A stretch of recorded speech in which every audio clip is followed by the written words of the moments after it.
कोई फ़ायदा नहीं है, क्या करोगी? नहीं हो पाएगा। इतने साल से तो हुआ नहीं, अब कितना टाइम वेस्ट करोगी तुम?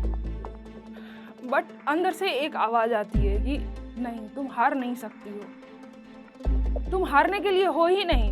जब बिहार की काउंसलिंग स्टार्ट हुई, मैं जब वहाँ पे सर्टिफ़िकेट वेरिफ़िकेशन के लिए गई, तो मेरे सर्टिफ़िकेट को साइड रख दिया गया। या तो उनको मेरे से चाहिए था या फिर वो बैक से लेना चाहते थे। ये मेरे को समझ आ गई थी वहीं पे, जब वो बोले कि कुछ पैसे दे करके मैनेज हो सकता है। मुट्ठी में कुछ सपने लेकर, भरकर जेबों में आशाएं, दिल में है अरमान यही, कुछ कर जाएं, कुछ कर जाएं। नमस्कार, मैं Swatika Yadav, MBBS second year student, Calcutta national medical college, Kolkata. मेरी कहानी शुरू होती है भागलपुर ज़िले के एक छोटे से गांव से। 4th क्लास में मेरी मम्मी की तबीयत ख़राब हो गई और तब से मेरी पढ़ाई डिस्टर्ब हो गई, क्योंकि जो बड़ी सिस्टर थी, बड़ी दीदी थी, उनकी शादी हो गई थी और छोटी बहन जो थी वो छोटी थी, मैं बीच में थी। तो मुझे मम्मी के साथ हमेशा रहना पड़ता था। 7th में जब मैं गई, मेरे साथ एक दूसरा इंसिडेंट हो गया। पहले तो पापा ज्वाइन कर लिए थे तब तक रेलवे में, रेलवे कांस्टेबल में। उसके पहले पापा जो थे वो गार्ड में थे, गार्ड की ड्यूटी करते थे होटल वगैरह में। कुछ टाइम बाद मम्मी की तबीयत और ज़्यादा ख़राब हो गई। ज़्यादा ख़राब होने के बाद फिर उनको शिफ्ट किया गया अच्छे हॉस्पिटल में। बट डॉक्टर्स के थोड़ी गलती के वजह से उनकी ट्रीटमेंट अच्छी नहीं हुई और वो इस दुनिया से चली गई। जब मम्मी की डेथ हुई थी उस टाइम पे मुझे थोड़ा हिट किया था कि डॉक्टर्स के गलती के वजह से आज मम्मी चली गई हमारी। और उस टाइम तक मैंने ये नहीं सोचा था कि मैं डॉक्टर बनूंगी, क्योंकि हमारा वो लेवल नहीं था, हमारा वो एक्सपोज़र नहीं था। तो मैंने सोचा ही नहीं था। 10th पास करने के बाद जब 10th में मार्क्स मेरे ठीक-ठाक थे, 70% बिहार बोर्ड से था, तब मेरे को लगा कि ठीक है, आगे सोच सकते हैं कुछ। फिर उसके बाद पापा ने एडमिशन करवाया, जो भागलपुर ज़िले के एक जो अलग-अलग कोचिंग्स होते हैं, तो एक हॉस्टल वाले कोचिंग में एडमिशन करवा दिया मेरे। वहाँ पे मैंने लिया बायोलॉजी लिया। पापा चाहते थे कि मैं बायोलॉजी लूँ, पर मुझे पसंद था मैथ्स। तो मैंने बायोलॉजी ही लिया, क्योंकि दोनों मेरे से हो नहीं पाता, तो मैंने इसलिए बायोलॉजी ही ले लिया। और मेरा भी बहुत मन था कि मैं भी इंग्लिश मीडियम से पढ़ूँ। 11th में जाके मैंने CBSE बोर्ड लिया, इंग्लिश मीडियम स्विच कर दिया सीधा हिंदी मीडियम से। तो आज तक मैंने इंग्लिश में कुछ पढ़ा नहीं था, ग्रामर के अलावा मेरे को कुछ नहीं आता था, वो भी पूरी ग्रामर नहीं पढ़ा था मैंने, कुछ-कुछ ही पढ़े हुए थे। अब इंग्लिश मीडियम में जाके मेरे को कुछ समझ नहीं आती थी। मुझे पता ही नहीं था कि बायोलॉजी और ये केमिस्ट्री, फिज़िक्स अलग-अलग हो जाते हैं 11th में जाके, क्योंकि वैसा हमारा कोई एक्सपोज़र नहीं था। मेरे गाँव से आज भी लोग बहुत कम अपनी लड़कियों को आगे तक पढ़ाते हैं, साइंस लेकर के तो बहुत कम लोग पढ़ते हैं। इसलिए मेरा वैसा एक्सपोज़र नहीं था, मुझे आइडिया ही नहीं था कुछ। अब मेरे को इंग्लिश मीडियम में कुछ समझ ही नहीं आ रही है। मैंने डिक्शनरी से जाके पढ़ा, कुछ-कुछ चीज़ों को समझा, ऐसे करके मेरा 11th निकल गया। फिर जब मैं 12th में गई, जब मैंने बोर्ड दिया अपना, बोर्ड देने के बाद मेरे को लगा कि पता नहीं मैं पास भी करूँगी या नहीं, ऐसे कंडीशन में थे। फिर रिज़ल्ट आया तो मैं पास तो हुई, बट सेकंड डिवीज़न से। अब CBSE बोर्ड में सेकंड डिवीज़न से पास करना, ये बहुत ज़्यादा थोड़ा लो टाइप का दिखता है, लो टाइप का लगता है कि अरे इसको तो कुछ आता ही नहीं होगा, कुछ जानती ही नहीं होगी। फिर मैंने सर से अपने बात किया कि सर मेरे को फिर से 12th का एग्ज़ाम देना है।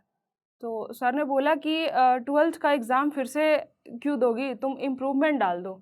तो मैंने बोला ठीक है। फिर नेक्स्ट ईयर इम्प्रूवमेंट दिया। उसके बाद फिर बहुत ज़्यादा मार्क्स तो नहीं बढ़े, बट फर्स्ट डिवीज़न हो गया, 64% हुआ। नीट की जर्नी स्टार्ट हुई मेरी यहाँ से। अब पटना शिफ्ट हुए हम लोग। पापा ने बोला कि ठीक है, अब पटना से तैयारी करो, क्योंकि अभी तो कोटा जाने के लायक मैं थी ही नहीं। मुझे खुद डर लग रहा था कि कोटा में जाके मुझे समझ आएगा कुछ या नहीं आएगा, पता नहीं। तब फिर पटना रहे 1 साल, पटना में मेरे को समझ तो आती थी, बट चीज़ों को मैं अप्लाई नहीं कर पाती थी। जैसे सर कुछ पढ़ा रहे हैं तो उसका क्वेश्चन बनाना है, तो क्वेश्चन मैं अप्लाई नहीं कर पाती थी कॉन्सेप्ट को। समझ तो आ जाता था। तो ऐसे में तो फिर सिलेक्शन होना नहीं था। मुझे भी पता था कि नहीं होगा सिलेक्शन। उसके बाद फिर एग्ज़ाम हो गया जब, ये 2015 से 16 की बात है। 2016 में जब नीट का एग्ज़ाम हुआ, उसके बाद मेरे को लगा कि नहीं, यहाँ से तो नहीं होगा मेरे को नहीं आ रही है समझ। उसके बाद फिर मैंने पापा को बोला कि मेरे को कोटा जाना है। तो पापा उस टाइम पे बिना कुछ सोचे मेरा एडमिशन करवा दिए कोटा में जाके। कोटा रही 1 साल। वहाँ पे मेरी पढ़ाई बहुत अच्छी चल रही थी, मार्क्स भी अच्छे आ रहे थे। फिर जब 2017 का पेपर हुआ, पेपर के 2 महीने पहले जो हमारा वो रिवीजन का फेज होता है, रिवीजन के फेज में मैं थोड़ा डिस्टर्ब हो गई।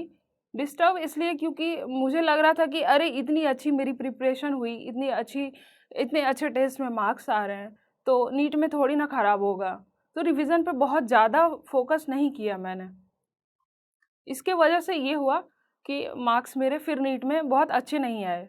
तब मेरे मार्क्स आए थे 390 2017 में। 390 में तो कहीं भी कोई कॉलेज नहीं मिलेगा, और प्राइवेट कॉलेज के तो हम सोच भी नहीं सकते थे, क्योंकि जो मेरा फाइनेंशियल कंडीशन था वो मुझे ही पता था, बहुत ख़राब था। पापा कांस्टेबल थे, हम लोग 6 भाई बहन थे। उसमें से बस दीदी की शादी हुई थी और बड़े वाले भैया सेटल थे। बाकी हम लोग 4 लोगों का पढ़ाई का पूरा जो खर्चा होता था पापा अकेले ही उठाते थे।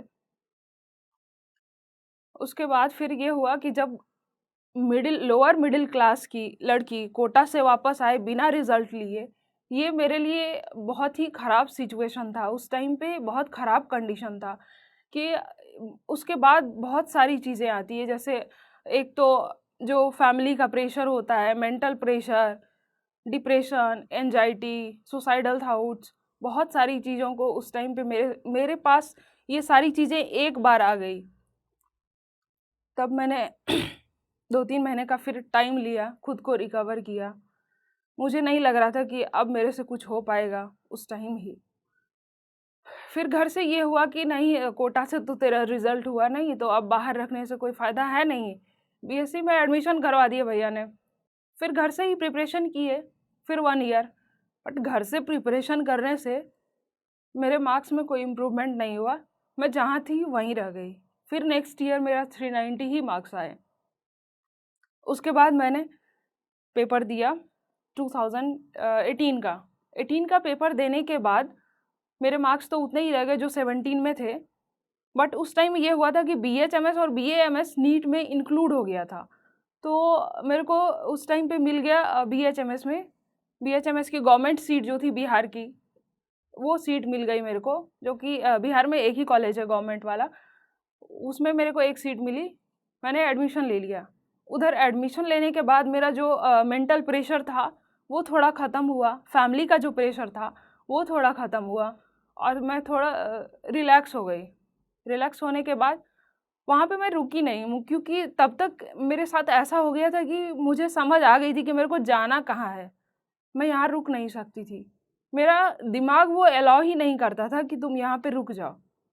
बहुत लोग थे जो वहाँ पे जाके रुक गए। उनको भी, जो भी बीएचएमएस, बीएएमएस में स्टूडेंट्स जाते हैं, सबका सपना होता है कि एमबीबीएस में जाएँ। बट बहुत लोग होते हैं जो हार जाते हैं। उसमें से कुछ लोग होते हैं जो हारते नहीं हैं, वो वहाँ से ऊपर जाते हैं। तो मैं उनमें से थी कि मैं हारी नहीं थी।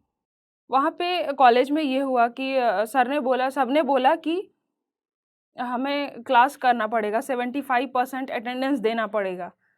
तो ये मेरा एक अलग टेंशन हो गया था कि अरे अब मैं प्रिपरेशन कैसे करूँगी? मेरे को तो 75% अटेंडेंस देना पड़ेगा। तो वहाँ पे कुछ-कुछ सीनियर्स थे जिन्होंने मेरे काफ़ी बहुत ज़्यादा हेल्प किए, वो काफ़ी हेल्पफुल थे। उन्होंने बोला कि देख, कुछ नहीं होता है, टेंशन मत ले, जो होगा वो देखा जाएगा। तो कौन तेरे से पूछने आ रहा है? जब तू एमबीबीएस कर लेगी तो तेरा यहाँ का अटेंडेंस कौन देखेगा? जब तू अगर सोच कि अगर नेक्स्ट ईयर तेरा एमबीबीएस हो गया तो तेरे यहाँ के अटेंडेंस से क्या ही फ़र्क पड़ जाएगा। फिर मैंने क्लास वहाँ पे छोड़ दिया, क्लास नहीं करती थी। मैंने फिर से प्रिपरेशन चालू किया।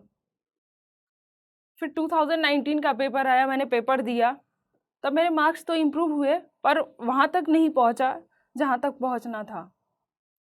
फिर बीच में ही मार्क्स मेरे 480 के आसपास रहा।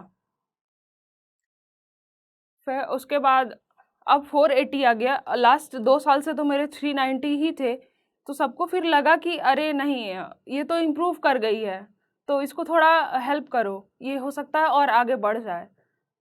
तब पापा ने मेरे को मुज़फ़्फ़रपुर से पटना शिफ्ट करा फिर से। तो बीएचएमएस वाले पेपर देने के बाद मैं जब पटना फिर से आई 2020 का पेपर देने, अब फ़ेब में मैं आई ही थी, स्टार्ट हो गया फिर से कोविड अप्रैल में। अप्रैल मई में कोविड स्टार्ट हुआ और जो नीट का पेपर था वो सितंबर में हुआ। उस बीच में मैं बीमार भी पड़ी, मेरी भी तबीयत ख़राब हो गई। मेरे पास तब तक, उस टाइम तक तो मैं स्मार्टफ़ोन यूज़ ही नहीं करती थी, सब कुछ ऑनलाइन हो गया था। तो फिर स्मार्टफ़ोन तो मेरे को मिला उस टाइम पे, पर मैं अच्छे से उसका यूटिलाइज़ नहीं कर पाई क्योंकि उससे पहले मैंने कभी यूज़ ही नहीं किया था स्मार्टफ़ोन। तो 2020 का पेपर तो दिया, बट फिर मेरे मार्क्स वहाँ तक नहीं पहुँचे जहाँ तक पहुँचना था। उसके बाद जब वहाँ पे मैंने सेकंड ईयर का पेपर दिया, पेपर देने के बाद फिर तब तक फ़ेब आ गया फिर से 21 का फरवरी। 21 के फरवरी में मैंने फिर से पापा को बोला कि मेरे को फिर से नीट का पेपर देना है। पापा बोले कि कोई फ़ायदा नहीं है, क्या करोगी? नहीं हो पाएगा। इतने साल से तो हुआ नहीं, अब कितना टाइम वेस्ट करोगी तुम? तो मैंने बोला कि क्या फ़र्क पड़ता है, 1 साल और लेट हो जाए, इतना तो लेट हो ही चुका है, 1 साल और अगर लेट हो ही जाएगा, तो क्या ही हो जाएगा उससे? मैं 1 जनरेशन ऊपर जा सकती हूँ इससे। पापा बोले कि ठीक है, अगर तेरा मन है तो तू जा। फिर फरवरी में उसके बाद फिर से मैं पटना आ गई। पटना आए उसके बाद फिर से मैंने अपना प्रिपरेशन चालू किया। फिर 2 मंथ प्रिपरेशन मेरी बहुत अच्छी चली। 20 अप्रैल को मेरी तबीयत ख़राब हो गई फिर से। मेरे को रूमैटिक फ़ीवर हुआ, जिसमें जॉइंट्स पेन बहुत होते हैं, इन्फ्लेमेशन हो जाता है। एकदम जो जॉइंट्स होते हैं वो सब फूल जाता है और एकदम हाई फ़ीवर रहता है। इतना पेन होता है कि पेन से वो फ़ीवर होता है। तो अब उस टाइम पे तब मैं हॉस्टल में थी, गोल विलेज में। वहाँ से सबने मेरे को बोला कि तू चले जा घर, नहीं हो पाएगा, जब ठीक हो जाएगी तब आना। मेरे को लगा कि अगर मैं चली गई, तो मेरे से नहीं हो पाएगा, इसके बाद मैं नहीं कर पाऊँगी। फिर मैंने वहाँ से घर नहीं गई मैं, वहीं रहे। तब मैं बीएचएमएस में थी, तो मैंने एक मैम को अपने फ़ोन किया कि मैम मेरे को ऐसे-ऐसे हो गया है। तो उन्होंने होम्योपैथ का दवाई भिजवाया। उस टाइम पे कुछ आराम होने के लिए। फिर भैया दवाई-ववाई लेकर आए, उन्होंने कुछ डाइट्स वगैरह फ़ॉलो करने को कहा था। फिर मैंने फ़ॉलो किया, तो 1 महीने के बाद मैं रिकवर हुई। वो जो टाइम था मेरा 1 महीने का फ़ेज़, उस टाइम पे मेरे को लग रहा था कि कभी-कभी किस्मत की बात मान लेनी चाहिए। लोग बोलते हैं कि अरे जो किस्मत में होता है ना वही मिलता है। तो उससे पहले मैं वो मानती नहीं थी कि किस्मत भी कुछ होता है। मेरे को लगता था कि अरे मेहनत करेंगे तो फिर कभी ना कभी तो मिलेगा ही। इतना मेहनत करना है कि ऊपर वाला देने को मजबूर हो जाए। वो चीज़ को मैं फ़ॉलो करती थी। बट वो जो टाइम था उसमें मेरे को लगा कि नहीं, अब नहीं हो पाएगा मेरे से, छोड़ दो। बट अंदर से एक आवाज़ आती है कि नहीं, तुम हार नहीं सकती हो। तुम हारने के लिए हो ही नहीं, तुमको कोई हरा ही नहीं सकता है। तब उसके बाद फिर जब मैं रिकवर हुई, रिकवर होने के बाद फिर से मैंने स्टार्ट किया मई में। मई, जून, जुलाई, अगस्त, ये 4 महीने, 1 महीने तो मेरे जो पीछे 1 महीने का वो हो गया था, उसको रिकवर किया मैंने फिर से। और फिर अपने रिवीज़न पे फ़ोकस किया, टेस्ट सीरीज़ पे फ़ोकस किया और मैं इम्प्रूव करती गई, इम्प्रूव करती गई। जब सितंबर में पेपर हुआ 2021 का, पेपर देकर मैं आई। पेपर देने से पहले मुझे ऐसा लग रहा था कि अगर मैं अगर ये अभी नहीं कर पाऊँगी, तो मैं कभी नहीं कर पाऊँगी और इसके बाद बहुत सारे लोग होंगे जो नहीं कर पाएँगे। उन सब के लिए हो सकता है कि मैं एक इंस्पिरेशन बन सकती हूँ। तो मेरे अंदर से उस टाइम पे एक ये कॉन्फिडेंस था कि हो जाएगा, मेरा हो जाना चाहिए क्योंकि तब तक मेरी प्रिपरेशन भी सही हो गई थी, टेस्ट में मार्क्स भी सही आ रहे थे। तो अंदर से वो फ़ील हो रहा था कि हो जाएगा। फिर पेपर देकर आए, जब मिलाया तो 632 मार्क्स आ रहे थे। जब बिहार की काउंसलिंग स्टार्ट हुई, तो बिहार का मैंने रजिस्ट्रेशन करवाया। काउंसलिंग के बाद फिर जब कॉलेज अलॉटमेंट होता है मेरिट लिस्ट में, उधर से तो कॉलेज मेरे को मिला डीएमसीएच, दरभंगा मेडिकल कॉलेज। मैं जब वहाँ पे सर्टिफ़िकेट वेरिफ़िकेशन के लिए गई, तो मेरे सर्टिफ़िकेट को साइड रख दिया गया। उन्होंने बोला कि आपके सर्टिफ़िकेट में कुछ मिस्टेक लग रहा है हमें।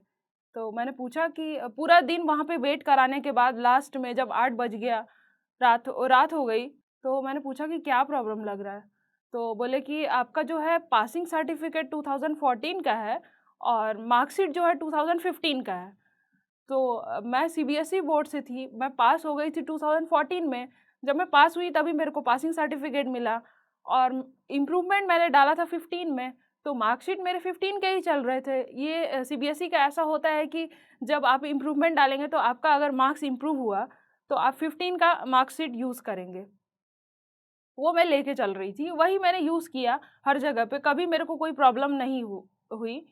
कुछ भी वैसा दिक्कत नहीं आया था। जब मैं बीएचएमएस में एडमिशन लेने गई थी, तब भी बीसीसी बोर्ड से काउंसलिंग करवा के मैं गई थी, तो तब भी मेरे को कोई वैसा प्रॉब्लम नहीं आया।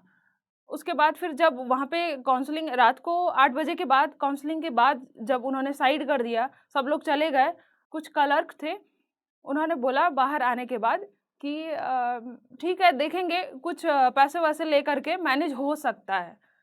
तो मैंने बोला कि पैसे-वैसे लेकर के मैनेज हो सकता है, ये क्या है? मतलब मैनेज क्यों करना है? और अगर मैं गलत हूँ, मेरा सर्टिफ़िकेट गलत है, तो फिर पैसे दे कर के भी तो नहीं हो सकता है। इसका मतलब ये है कि गलत कौन है, सही कौन है, उस टाइम पे तो मुझे ये नहीं पता था, पर मैं समझ गई थी कि किसी तरह से पैसा लेना चाह रहे हैं। किसी भी तरह से उनको बस पैसा चाहिए था। अब मैं अपना सर्टिफ़िकेट मैंने फिर से चेक किया, मेरे को लगा कि कहीं पे मैंने कोई दोबारा तो नहीं ना मिस्टेक किया है। मैं देखा नहीं, कोई भी मिस्टेक नहीं था, मैं सही थी। बस वो तरीका था उनको पैसा लेने का, या फिर आपको ये डरा के, धमका के, या फिर किसी तरह से ये करके भड़का के आपको नॉन अटेंड करना चाहते हैं। आप जब काउंसलिंग में अटेंड नहीं करेंगे, आप अब्सेंट रहेंगे, तो आपका सीट वो बैक में चला जाएगा और फिर वो बैक से लोगों को करोड़ों रुपए में ले करके एडमिशन दिलवाते हैं।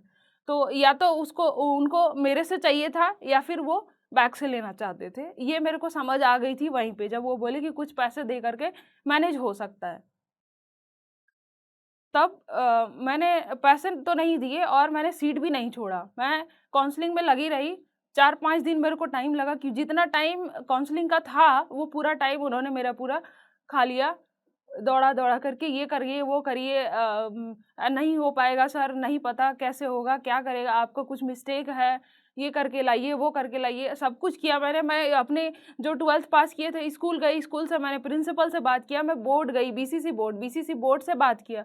जब बीसीसी बोर्ड से उनको मेल जो होता है प्रिंसिपल के पास मेल गया कि नहीं, इसका सर्टिफ़िकेट सही है, आपको काउंसलिंग इसका वेरिफ़िकेशन कराना पड़ेगा। तब जाके लास्ट डे था वो काउंसलिंग का, और मेरा वेरिफ़िकेशन रात के 8 बजे सबसे लास्ट में जो होता है वो मेरा, फिर वो उन्होंने वेरीफ़ाई किया लास्ट में, क्योंकि कोई ऑप्शन बचा नहीं था, मैं पीछे हटी नहीं, ना मैंने पैसे दे करके सेटल होने का कोशिश किया। तब फिर उसके बाद मेरे को समझ आ गई कि ये काउंसलिंग में किसी के साथ भी हो सकता है। ज़रूरी नहीं है कि मेरे साथ ये था कि इम्प्रूवमेंट डाला था तो मेरे मार्कशीट की वज़ह से प्रॉब्लम हो रहा है। वो किसी भी तरह से कोशिश कर सकते हैं आपको डराने का। अगर वो थोड़ा समझ जाते हैं कि अरे इनका ज़्यादा ड्रॉप है और मार्क्स अच्छे हैं, तो आपको तो कॉलेज बाहर मिल जाएगा। थोड़ा-सा डराएँगे, तो फिर उसके बाद आप छोड़ के चले जाएँगे कि अरे नहीं, हमको तो मिल ही जाएगा, छोड़ो ना, हटाओ, क्यों इतना दिमाग लगाएँगे। वो आप दिमाग अगर नहीं लगाएँगे तो उनका दिमाग लगेगा और फिर वो बैक में जाएगा। तो ऐसा मत कीजिएगा, ये सभी के लिए है। फिर मेरे को ऑल इंडिया कोटा से कलकत्ता नेशनल मेडिकल कॉलेज मिल गया। मैं उधर गई, उधर जाने के बाद मेरे को पता चला कि अरे काउंसलिंग में तो कुछ होता ही नहीं है, इतना दिमाग लगाने वाला है ही नहीं, जितना वहाँ पे दिमाग लगाया जा रहा था। सिंपली बस जाना है, अपना सर्टिफ़िकेट देना है, वो खुद चेक कर लेते हैं सब कुछ ऑनलाइन और फिर हो जाता है। ऐसा ना कोई पैसे-वैसे का बात होता है, कुछ नहीं होता है, बहुत आसान है, बस थोड़ा ध्यान रखना है कि इधर-उधर गलतफ़हमी में मत जाइएगा, डरना नहीं है। एमबीबीएस लाइफ कैसी होती है उसके बारे में मैं आपको कुछ बताऊंगी। जो बहुत लोग टेंशन में होते हैं, अरे रैगिंग होगा, ये होगा, वो होगा। तो बिहार में तो रैगिंग थोड़ा होता है। रैगिंग वो लोग उनको रैगिंग नहीं बोलते हैं, उनके हिसाब से वो इंट्रोडक्शन है, इंटरेक्शन है सीनियर्स के साथ। बट आप जब जाएंगे तो स्टार्टिंग में आपको लगेगा कि अरे ये रैगिंग नहीं तो क्या है, बट ठीक है जो भी है। तो फर्स्ट ईयर में जब आप अपने क्लासेस कंटिन्यू करते हैं, स्टार्टिंग में तो आपको बोन्स वगैरह पढ़ाए जाएंगे। बोन्स वगैरह पढ़ने के बाद जब आप कैडेवर रूम में जाते हैं, कैडेवर देखते हैं, एक रूम रहेगा एकदम हॉल सा रहता है बड़ा सा, उसमें 4-5 डेड बॉडी। जो फर्स्ट टाइम आप मतलब इससे पहले तो ऐसा होता है कि डेड बॉडी देखते हैं तो लोग डर जाते हैं, पीछे जाते हैं कि नहीं अरे डेड बॉडी है, डेड बॉडी है। फिर जब आप वहाँ पे फर्स्ट डे आपको बहुत डर, मतलब डर टाइप का, मेरे को तो बहुत डर लगा था फर्स्ट डे। मैं टच नहीं कर रही थी, बाकी कुछ लोग थे जो टच भी किया था उन्होंने। फर्स्ट डे में मैं बहुत डरी हुई थी, मेरे को लगा कि अरे जो मूवी वगैरह में देखते हैं कि उठ के खड़ा हो जाता है, बैठ जाता है, ऐसा कुछ होता नहीं है, वो सब नॉन लिविंग है, कुछ होता नहीं, कोई डरने वाली बात नहीं होती है। 1-2 दिन लगेगा, उसके बाद फिर सब नॉर्मल हो जाएगा। वो फॉर्मेलिन का स्मेल स्टार्टिंग में बहुत इरिटेटिंग लगता है, बाद में लगता है कि अरे यही तो है जो मेरी लाइफ को बनाएगा। सबसे अच्छा टीचर जो मेडिकल लाइन में है वो कैडेवर ही है, इससे उनसे अच्छा कुछ है ही नहीं। आपको लगने लगेगा कि अरे यार कैडेवर और जो हमारा बोन्स होता है, बोन्स वगैरह ये सब आपको प्यार हो जाएगा लास्ट में। फिर जब आप सेकेंड ईयर में जाएंगे तो आपकी हॉस्पिटल में ड्यूटी लगेगी। ड्यूटी नहीं, वो एक क्लास टाइप ही समझ लीजिए, बस जाना है, हमें देखना होता है, ऑब्जर्व करना होता है।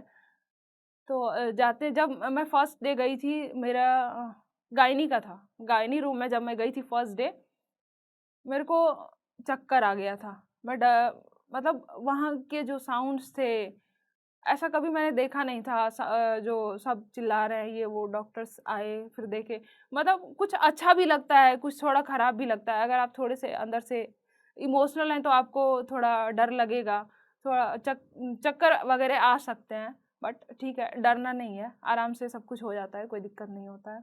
मैं जाते जाते जो स्टॉक नीट को बहुत सारा थैंक यू बोलना चाहती हूँ। इनके माध्यम से ही मैंने अपना स्टोरी शेयर किया और शायद अब सबको पता चलेगा। पहले तो बहुत सारे लोग थे जो हो सकता है कि बहुत लोगों को ये बहुत फ़ायदा करे, कुछ लोगों की हिम्मत बने कि अरे नहीं, इससे नहीं, इससे अगर हो गया तो हमसे भी हो सकता है। क्योंकि मुझे लगता है कि अगर मैंने किया तो किसी से भी हो सकता है। कोई है ही नहीं जो जिससे नहीं हो पाएगा। आप मेहनत करोगे, आपसे होगा, सबसे होगा। मैंने किया है तो कोई भी कर सकता है। मैं जहाँ से आई हूँ मुझे पता है, और आप सबकी लेवल मेरे से बहुत बेटर है, बहुत। कई मैं बता नहीं सकती हूँ 10 गुना 20 गुना कितना ज़्यादा आपका लेवल है, मैं बता नहीं सकती, बट इतना पता है कि मेरे से आप बहुत अच्छे हो। तो सबकी हो, सब जो भी मेहनत करेंगे, लगे रहेंगे, आपका होगा। हारना नहीं है, लगे रहिए, बस। धन्यवाद।